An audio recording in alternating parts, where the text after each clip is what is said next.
utilizing interactive components for feedback form in the latest Adobe Captivate.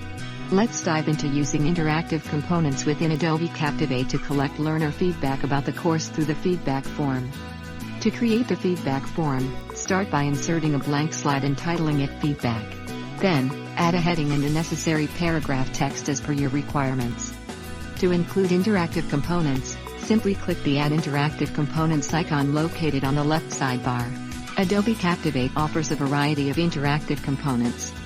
Add an input field, which initially includes the label component. You can customize the text as needed and modify the input field's appearance using the design options. Let's add another drop-down interactive component. In the Options section on the right sidebar, you can include as many options as needed.